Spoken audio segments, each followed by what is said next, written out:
फिर भी उनके मन को शांति जब नहीं मिली तो उन्होंने क्या किया कि वामांग से कन्या और दक्षिणांग से एक पुरुष को जन्म दिया।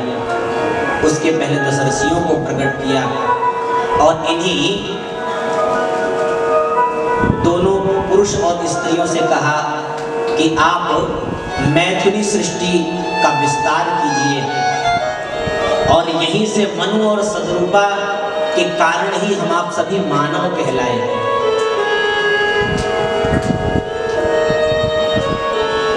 मनु सदरूपा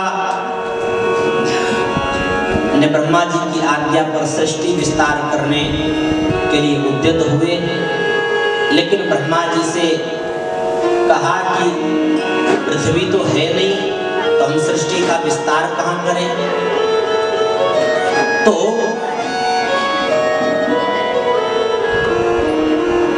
ब्रह्मा जी ने भगवान का स्मरण किया और भगवान वराह के रूप में प्रकट हो गए।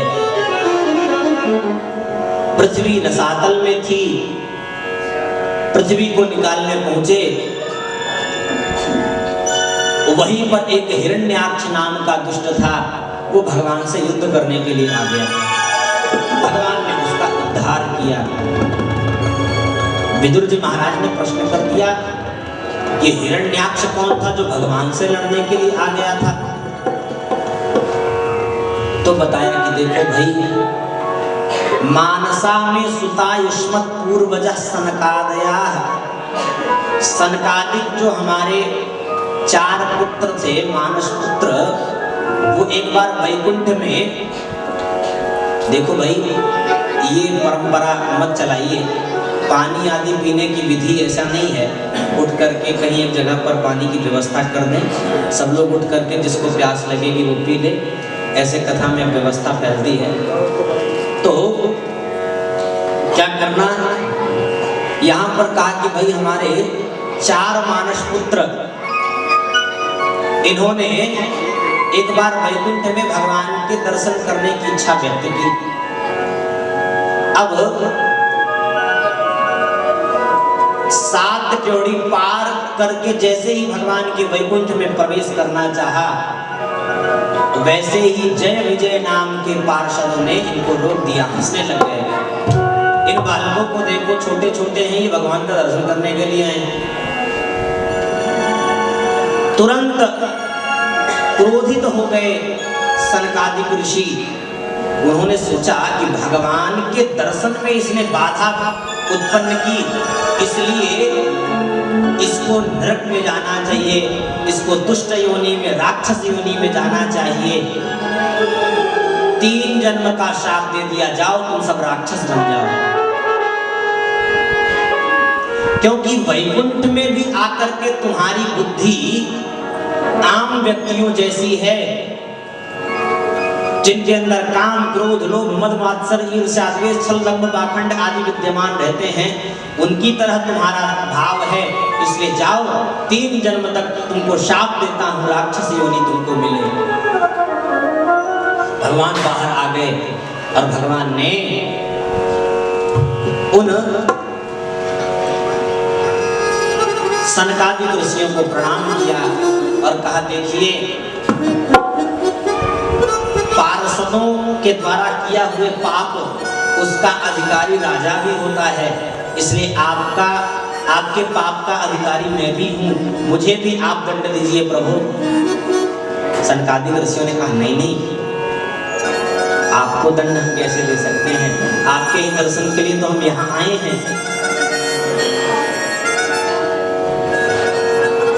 तो 3 जन्म का शाप मिला। भगवान ने भी कहा कि मैं अपने इन पार्षदों का कल्याण करने के लिए मैं भी अलग अलग रूप लेकर के इनका कल्याण करूंगा।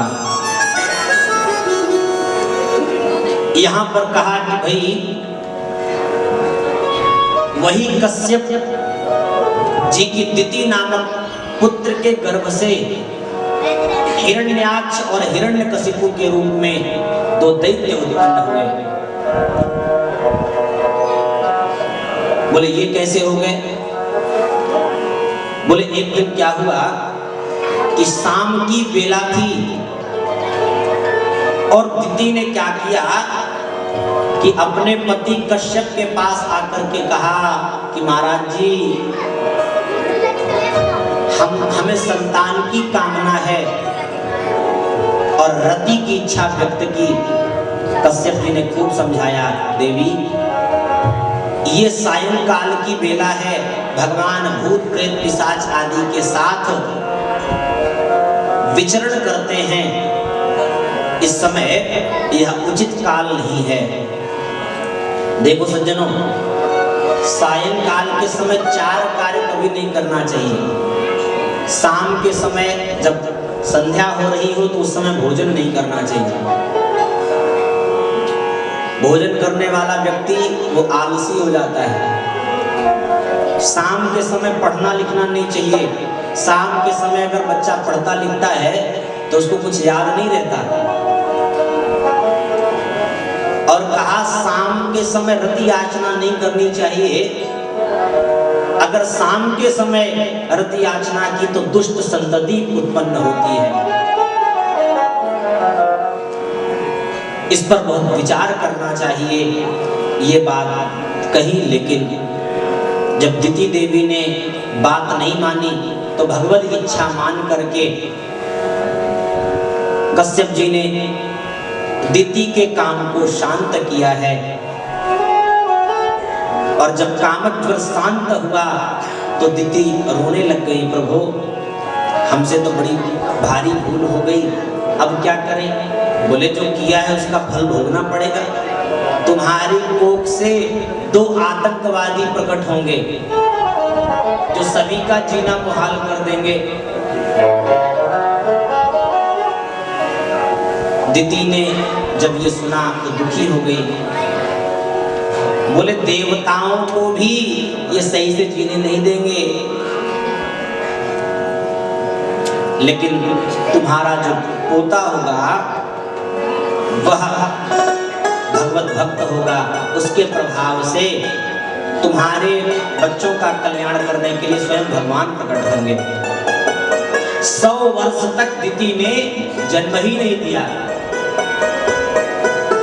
और जब उसके गर्भ से तेज बिखरने लग गया, लोग जलने लग गए, देवता लोग दौड़ करके भगवान के पास आए, प्रभु अब तो हम जलने लग गए हैं, ये कौन है, किसके प्रभाव से ये हो रहा है? तो बताया कि दिति के गर्भ में 2 पुत्र हैं, उन्हीं के प्रभाव से ये अग्नि आदि उत्पन्न हो रही है। 100 वर्ष बाद दिति ने जन्म दिया। अब वो बालक देखते ही देखते हाथी के समान हो गए, इतने बड़े हो गए और बलवान भी हो गए। उन्होंने क्या किया? बोले इंद्र से झाड़ू लगवावे, वरुण से जल भरवावे, देवताओं का जीना मुहाल कर दिया। देवताओं ने कहा कि प्रभु कब इन दुष्टों से हमारा पिंड छूटेगा? भगवान ने कहा चिंता मत करो, समय की प्रतीक्षा करो। अब एक दिन हिरण्याक्ष ने कहा कि भैया मेरे हाथ में तो बड़ी खुजली हो रही है, लड़ने की इच्छा है, लड़ने वाला कोई मिल नहीं रहा है, तो अब मैं दिग्विजय करने के लिए जा रहा हूं। हाथ में गदा वदा लिए चल पड़ा। रास्ते में नारद जी दिखाई दिए। श्रीमन नारायण नारायण नारायण, श्रीमन नारायण नारायण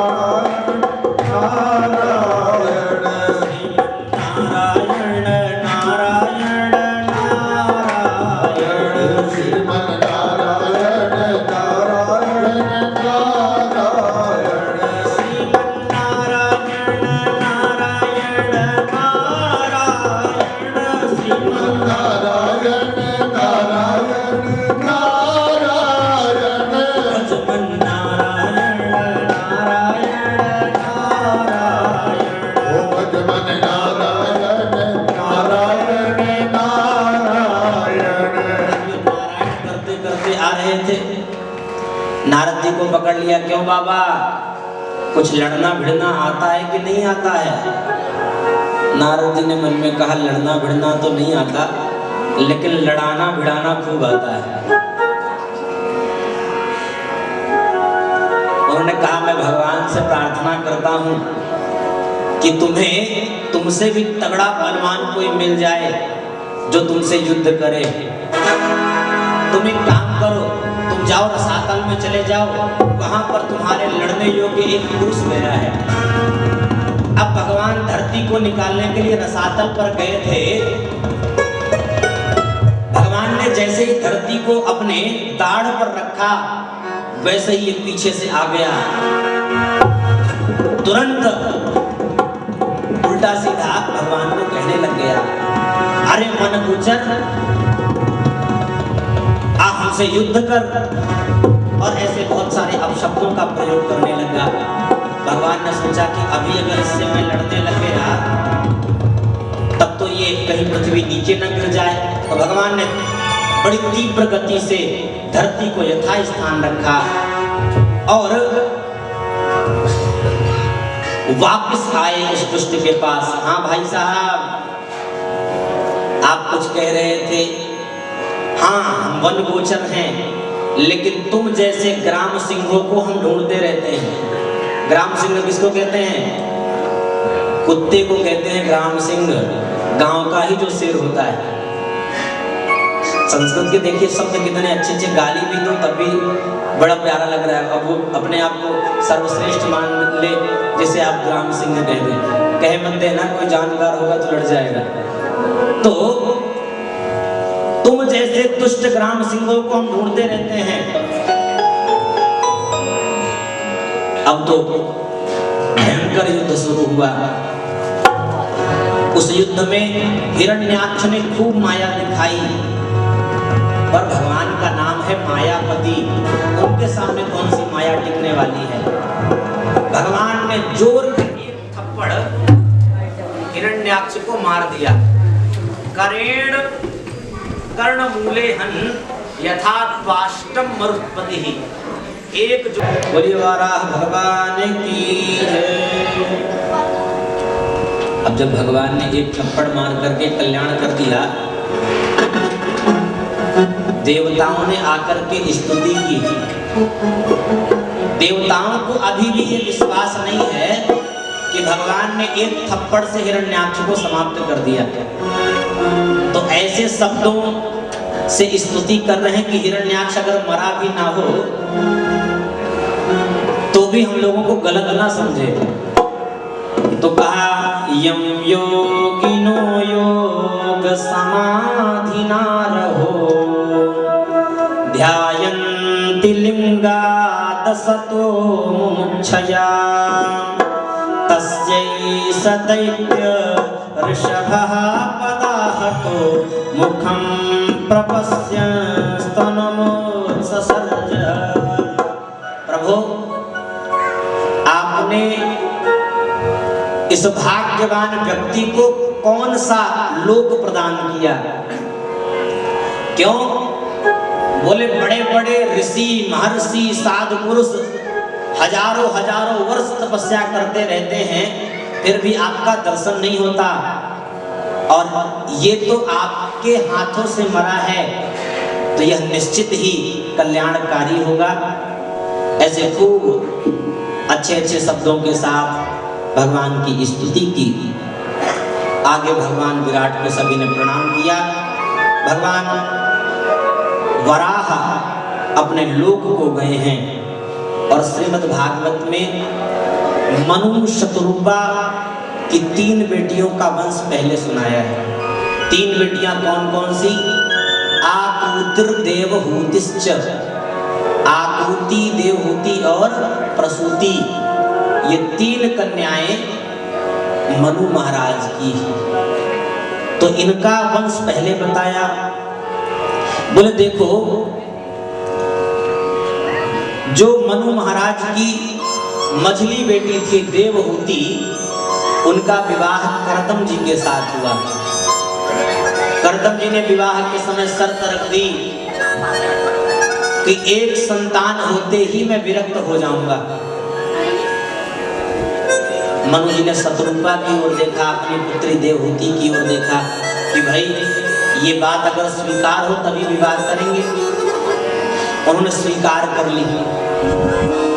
मनु शत्रुपा ने विवाह कर दिया और अपने नगर को लौट आए।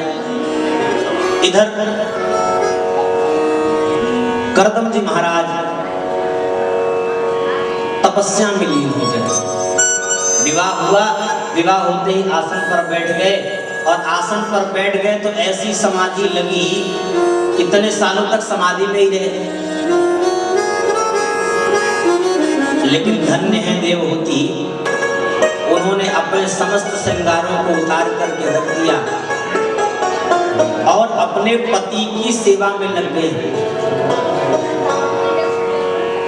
एक दिन जब उनकी समाधि खुली तो सामने उन्होंने देवहूति को देखा। देवी तुम कौन हो? बोले प्रभु हमको नहीं पहचाना। अरे हमसे तो आपने विवाह किया, हमको ही आप भूल गए। अच्छा देवहूति तुम हो, ये तुमने कैसा वेश बना लिया है?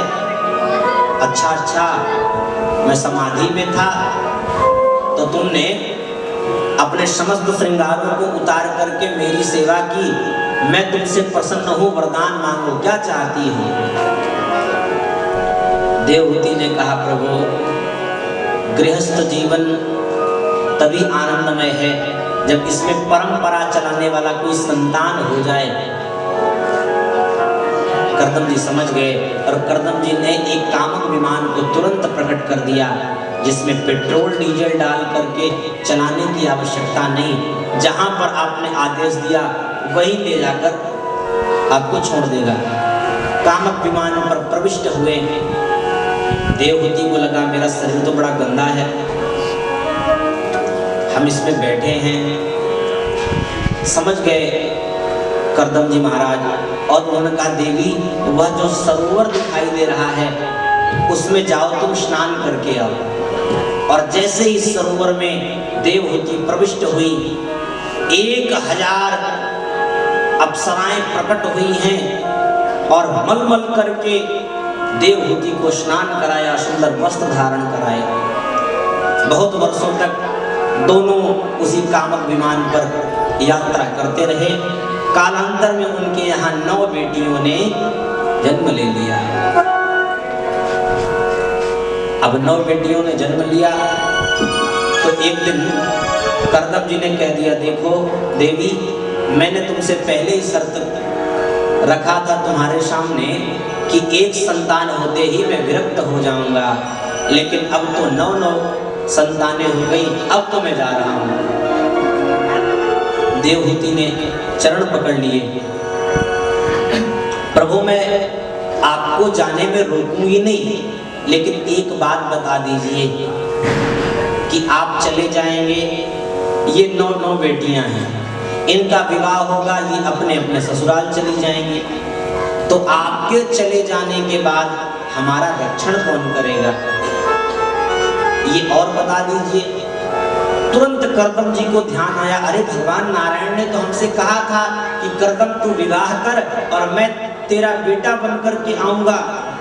अरे देवहूति तुम तो साक्षात जगदाधार भगवान नारायण की मां बनने वाली हो, और अब की पुनः गर्भधारण हुआ देवहूति मैया का, और अब की भगवान के कलावतार अंशावतार श्री कपिल जी महाराज का प्राकट्य हो गया।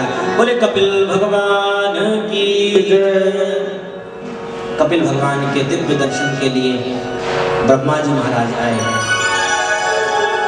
ब्रह्मा जी महाराज अपने साथ 9 पुत्रों को अपने लेकर के आए, भगवान को प्रणाम किया, और जब वापस आने लग गए तो एकांत में करदम जी से कह दिया, करदम जी अगर आप ठीक समझो तो आपकी 9 कन्याएं हैं और हमारे 9 पुत्र हैं, ठीक समझो तो इन लोगों का विवाह कर दिया जाए। करदम जी ने कहा प्रभु जैसी आपकी आज्ञा। और यहाँ पर करदम जी की 9 कन्याओं का विवाह ब्रह्मा जी के 9 पुत्रों के साथ हो गया है।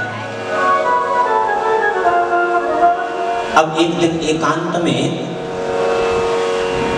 कर्दम जी ने भगवान को प्रणाम किया और कहा, प्रभु अब आप यदि आज्ञा करें तो हम विरक्त हो जाएं। भगवान ने कहा, जैसी आपकी इच्छा। और कर्दम जी देखिए, भगवान को प्राप्त करने के लिए ही हम आप सभी विरक्त हों अथवा भगवान की पूजा करें अथवा कोई यज्ञ दान क्रिया आदि करें, ये सब भगवान की प्राप्ति के लिए ही है। लेकिन जिसके घर भगवान स्वयं आ गए हों उसे विरक्ति की क्या आवश्यकता है? उसे भी विरक्त होना चाहिए। ये संकेत कर्दम जी महाराज ने किया। 9 कन्याओं का विवाह हुआ। 9 कन्याओं में कला नाम की जो बेटी थी उसका विवाह मरीचि से हुआ, अनुसुईया का विवाह अत्रि मुनि से हुआ, अरुंधति का विवाह वशिष्ठ से हुआ, ख्याति का विवाह भृगु जी से हुआ, शांति का विवाह अथर्व। पूर्णात् पूर्णमुदच्यते पूर्णस्य पूर्णमादाय पूर्णमेवावशिष्यते। इसलिए भैया सदा सर्वदा परमात्मा का ही चिंतन करना चाहिए, क्योंकि परमात्मा ही पूर्ण है। अच्छा, परमात्मा को पाना हो तो भाई उसका मार्ग कौन सा है? छत में जाना है तो सीढ़ी की तो आवश्यकता होगी ना भाई। कैसे आप जाएंगे? पीछे से कहीं सीढ़ी हो सकती है, कहीं आगे से हो सकती है, कहीं बगल से हो सकती है। तो जाने का मार्ग क्या है? इसके द्वारा हम भगवान को प्राप्त कर सकते हैं। बोले देखिए, भगवान को यदि प्राप्त करना है तो उनके सचिव के रूप में संत हैं। संत को पकड़ लो भाई। किसी को करंट पकड़ने की बड़ी इच्छा हो और इतना लंबा वो व्यक्ति ना हो कि तार पकड़ ले, तो जो व्यक्ति लंबा है, जिसने तार को पकड़ लिया है, जिसने करंट को पकड़ लिया है, उसके चरणों को आप पकड़ लीजिए, आपको भी करंट लग जाएगा। तो जिसने भगवान को प्राप्त कर लिया, आप उसके चरणाश्रित हो जाइए, वो आपको भगवत प्राप्ति करवा ही देगा। तो बोले वो संत कैसे होंगे? बोले तितिक्षवः कारुणिकाः सुहृदः सर्वदेहिनां अजातशत्रवः शान्ताः साधवः साधुभूषणः। संत जो होता है वो तितिक्षु होता है। किसी से कुछ मांगने की, कुछ लेने की इच्छा उसके अंदर विद्यमान नहीं होती। और कहा वह करुणावतार होता है, उसके अंदर बड़ी बड़ी करुणा होती है। संत अपने दुखी से कभी, अपने दुख से कभी दुखी नहीं होते, संसार के व्यक्तियों के दुख से वो दुखित होते हैं। तो कारुणिका, जिनके अंदर करुणा है। फिर कहा सुहृदः, ये मेरा है वो पराया है, ये भावना उनके अंदर नहीं होती। सबको जो अपना सुहृद मानता है, सभी देहधारियों को अपना सुहृद मानता है, किसी को शत्रु नहीं मानता, वही साधु है। इस प्रकार बताया कि वो संत सभी में भगवत दर्शन कराता है। सिया राम माय सब जग जानी, सिया राम माय सब जग जाने, करहु प्रणाम जोरी जोग पानी, करहु प्रणाम जोरी जोग जानी। सिया राम माय सब जग जानी, सिया राम सब जग जानी, करहु प्रणाम जोरी जोग पानी, करहु प्रणाम जोरी जोग जानी। देखिए, भक्त बहुत चालाक होते हैं। एक बार किसी भक्त ने भगवान से प्रार्थना की कि प्रभु आप मुझे इस नाट्य कला मंच पर भेज रहे हैं। नाट्य कला मंच मतलब हमको शरीर दे दिया। अब अगर जिस तरह आप चाहते हैं उस तरह अगर मैंने नाट्य किया, आपको पसंद आया, तो आप मुझे एक फल दे देना, एक वरदान दे देना। क्या दे देना? बोले ऐसा करना कि मुझे मोक्ष दे देना, दोबारा जन्म न लेना पड़े। और अगर आपको न पसंद आवे तो फिर तो कभी भेजना ही मत। दोनों तरफ से उसका कल्याण हुआ कि नहीं? अच्छा लगे तब भी मत भेजना, और बुरा लगे तो बुरा जो करता है उसको दोबारा मंच दिया ही नहीं जाता। माइक पे आपको भजन गाने के लिए दे दिया और आपने बेसुरा कुछ गीत गा दिया जिसका ना स्वर से कोई मुलाकात ना आपसे कोई मुलाकात, तो दोबारा कोई व्यक्ति माइक लेगा भी नहीं। और आप बहुत गाना चाहें तो लोग कहेंगे प्रभु इनको गाने मत दीजिए। तो ऐसे भी तो दोनों तरफ से भक्त का कल्याण है। बड़े सुंदर भगवान कपिल ने उपाख्यान के माध्यम से अपनी माँ देवहूति को समझाया। देवहूति मैया ने कहा कि देखो, अब तो मैंने आपके इन प्रवचनों का एक ही सार निकाला कि कोई कितना भी बड़ा विद्वान हो, कुछ भी पढ़ ले, कुछ भी कर ले, लेकिन भगवान का नाम यदि नहीं लेता तो वो जीते जी मुर्दे के समान है। लेकिन कोई चांडाल व्यक्ति भी यदि भगवान का नाम ले ले तो उससे श्रेष्ठ और कोई भी नहीं है। आइए एक भजन हम श्रवण करेंगे, इसके बाद चतुर्थ स्कंध में हम प्रवेश करेंगे। बोले वृंदावन बिहारी लाल की जय।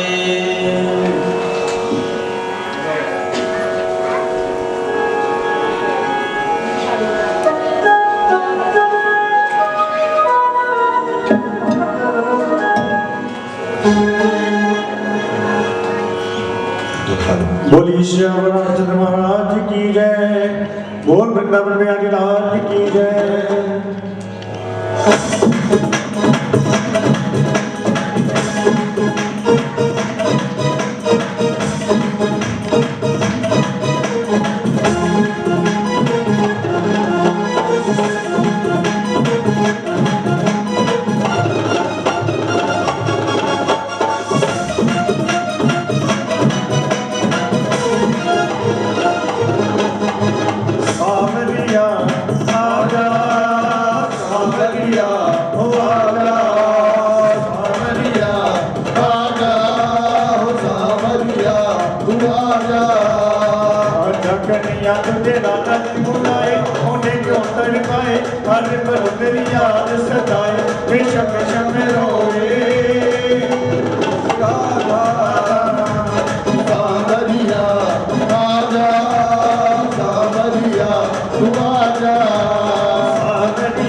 याद में तेरी गाना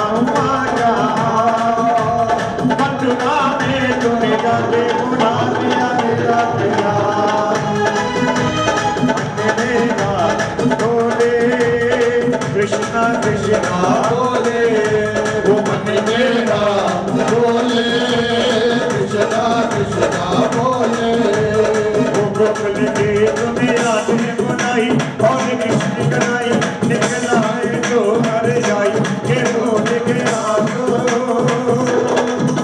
अरे राजा सावधिया आजा सावधिया आजा सावधिया अरे अरे अरे सावधिया आजा ओ मेरे हाथी आगे जगा के ओ मेरे हाथी आगे जगा के मेरे हाथी आगे जगा के आओ इतना मुझे बता दे काना मेरा तो बोले कृष्णा कृष्णा बोले मन मेरा बोले कृष्णा कृष्णा बोले ओ सुबह मेरे तेरी नाम किनारे यमुना के किनारे तुम आजा शाम से आए ये आजा के दिखला जा सावरिया आजा हो सावरिया वो आजा सावरिया आजा सावरिया तू आजा सावरिया आजा सावरिया तू आजा बोलिए वृंदावन बिहारी लाल की जय भागवत महापुराण की जय। देवहूति मैया ने कपिल भगवान का स्मरण करते हुए और अपने को भगवान नाम के आश्रित करते हुए भगवान में ही लीन हो गई। कपिल भगवान गंगा सागर की तरफ चल पड़े और आज भी मकर संक्रांति के दिन उनका दर्शन करने के लिए सभी लोग जाते हैं। तो मनु शत्रुघ्न की एक बेटी का वर्णन आपने सुन लिया। देवहूति का आकृति का विवाह रुचि प्रजापति के साथ पुत्रिका धर्म का आश्रय लेकर के हुआ। पुत्रिका धर्म का आश्रय क्या है? बोले हमारी पुत्री के विवाह के बाद जो संतान होगी पहली संतान पर हमारा अधिकार होगा, या पहले पुत्र अथवा पुत्री को हम ले लेंगे। अब इनके घर साक्षात भगवान यज्ञ नारायण प्रकट हुए। बोले यज्ञ नारायण भगवान की जय। यज्ञ नारायण प्रकट हुए। एक दक्षिणा नाम की कन्या भी प्रकट हुई जो लक्ष्मी के अवतार थी। तो मैत्रेय मुनि ये प्रसंग सुनाते हुए कहते हैं कि देखो भाई, आज भी दक्षिणा के बिना यज्ञ अधूरा रहता है। कि देवहूति माँ की जो 9 बेटियां थीं, उनमें से अनसुईया का विवाह अत्रि मुनि से हुआ। उनको जब कोई संतान नहीं हुई तो जाकर के तपस्या करने लग गए। तपस्या करने लग गए, भगवान प्रकट हो गए त्रिविध रूप में और तुरंत कहने लग गए वरम ब्रूयात, आप वरदान मांगो। बोले प्रभु पहले तो आप ये बताइए, मैंने तो एक का ध्यान किया था, आप 3 कैसे प्रकट हो गए? बोले देखो भाई, देखने में तो हम 3 हैं, वस्तुतः हम एक ही हैं, तुम वरदान मांगो। तब उन्होंने कहा कि आप हमको पुत्र दे दीजिए। तो तीनों ने आशीर्वाद दिया और तीनों के अंश से 3 पुत्र प्रकट हो गए अत्रि जी के यहाँ। कहा कि ब्रह्मा के अंश से चंद्रमा, भगवान विष्णु के अंश से दत्तात्रेय जी और भगवान शिव के अंश से दुर्वासा मुनि हुए। सोमो भूत ब्रह्मणो शेन दत्तो विष्णोस्तु योगवित् दुर्वासाः शङ्करस्यांशो निगोदांगीरसः प्रजाः। बोले देखो भाई, मनु महाराज की जो सबसे छोटी बेटी थी उनका नाम था प्रसूति। प्रसूति का विवाह दक्ष प्रजापति के साथ हुआ, जिनकी 16 बेटियां हुई। 13 बेटियों का विवाह धर्म के साथ किया गया। धर्म की मूर्ति नामक पत्नी के गर्भ से साक्षात भगवान नर नारायण प्रकट हुए, जो आज भी बद्रीनाथ में तपस्या करते हुए नजर आते हैं। बोली नर नारायण भगवान की जय। का एक स्वाहा नाम की बेटी थी, जिसका विवाह किसके साथ किया? बोले अग्नि देव के साथ किया। अग्नि में आहुति डालते हैं तो क्या बोलते हैं? स्वाहा। और एक पुत्री का विवाह किसके साथ हुआ? बोले एक पुत्री का विवाह पितरों के साथ हुआ। पितरों को जब हम तर्पण करते हैं तो क्या बोलते हैं? तस्मै स्वधा, तस्मै स्वधा, तस्मै स्वधा। तो पितरों की पत्नी कौन है? स्वधा। और अग्नि की पत्नी कौन है? स्वाहा।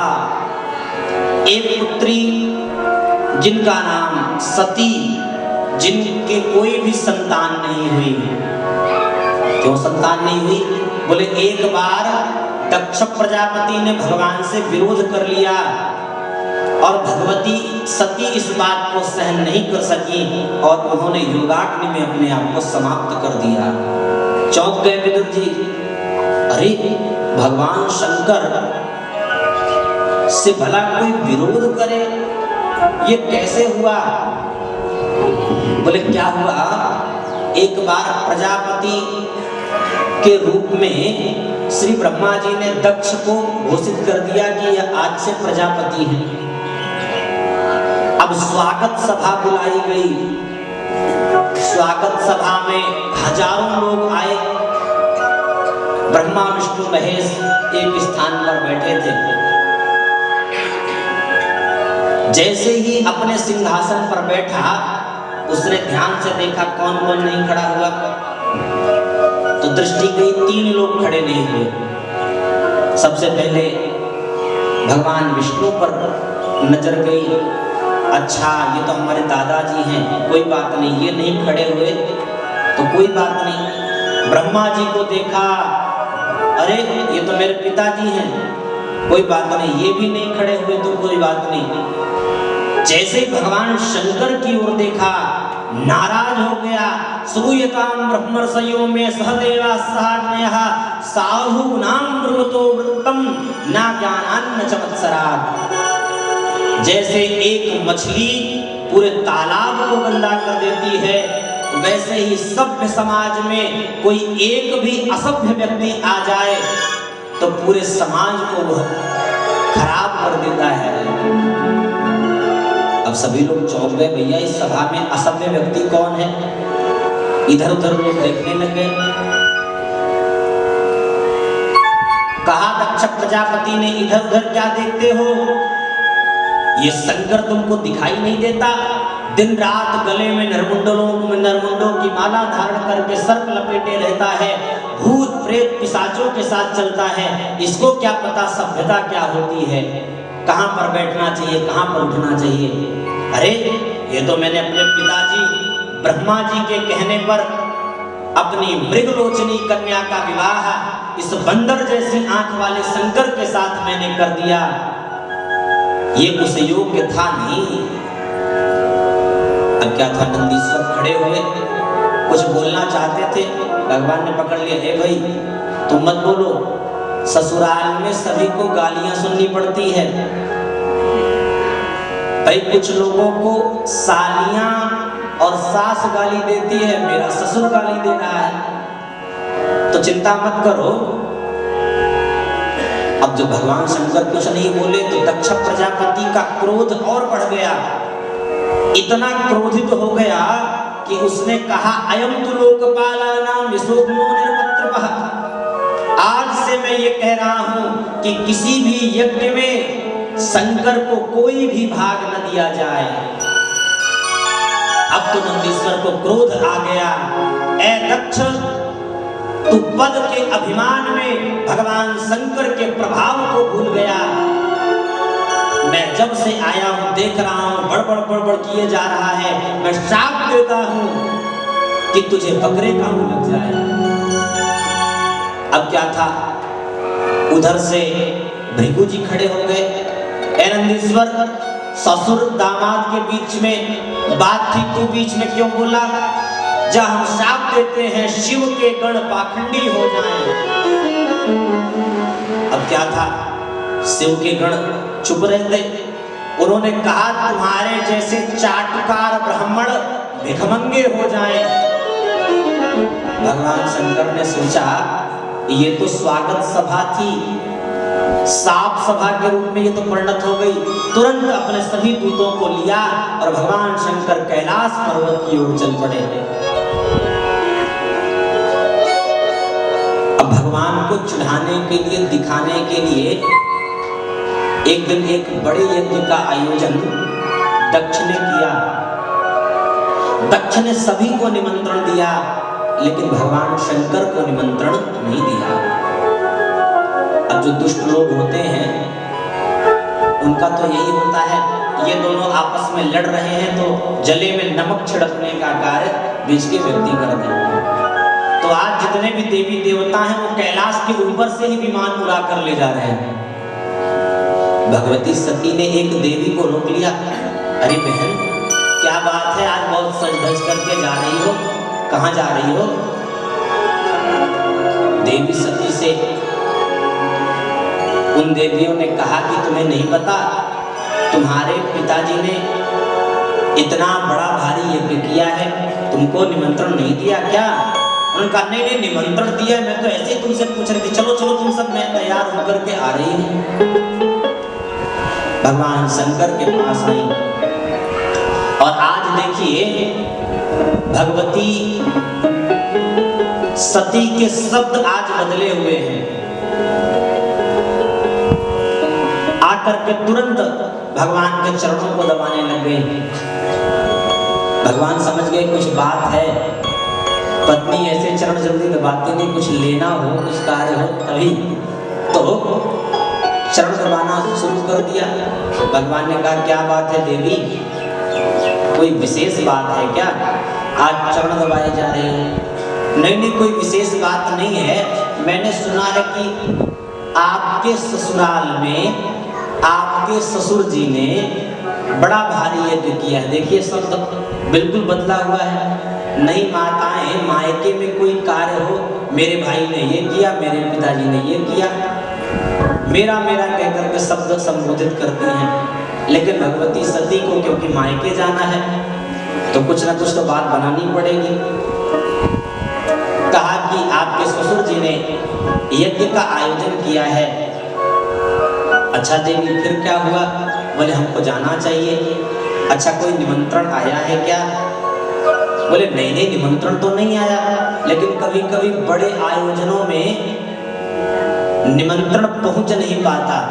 जब कार्यक्रम पूरा हो जाता है तब तक निमंत्रण पहुंचता है। पहले तो फोन का ऐसा कोई जमाना नहीं था, तुरंत व्हाट्सएप कर दो। तो भगवान ने कहा नहीं देवी, ऐसे किसी के यहाँ नहीं जाना चाहिए।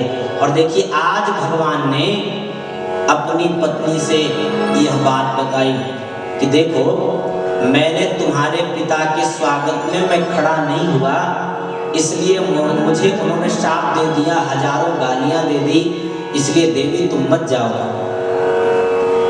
अच्छा तो इस बात के कारण आप नहीं जा रहे हैं? एक काम करिए प्रभु, आप हमको जाने दीजिए, मैं पिताजी को कहूंगी और पिताजी आपके पास आएंगे, क्षमा याचना आपसे मांग करके आपको ले जाएंगे। देवी मुझे पता है वो ऐसा नहीं करने वाले। सती ने कहा अरे भाई अपने रिश्तेदारों के यहाँ बिना निमंत्रण के भी जाया जा सकता है। बोले हाँ जाया तो जा सकता है, लेकिन ऐसा स्थान ना हो जहां देख करके व्यक्ति हमको जल जाए, हम देखकर उसको जल जाए। उस स्थान पर कह रहे हैं कि कंचन भी बरस रहा हो तो नहीं जाना चाहिए। और देवी तुम्हारे पिता को मैं जानता हूं, उन्होंने इतनी गालियां दी है, इतने अपशब्द कहे हैं, उनको बुलाना होता तो वो बुला लेते। उन्होंने मुझसे दुश्मनी निकाली, शत्रुता निकाल रहे हैं वो। और देखो कोई कितना भी कहे, रहीमन धागा प्रेम का मत तोड़ो चटकाए, टूटे से फिर ना जुड़े, जुड़े गांठ पड़ जाए। व्यक्ति के हृदय में वो भावना बनी रहती है। बहुत मना किया, समझाया, लेकिन भगवती सती मान नहीं रही है। और उनका देखो हमको देखकर न वो प्रसन्न होंगे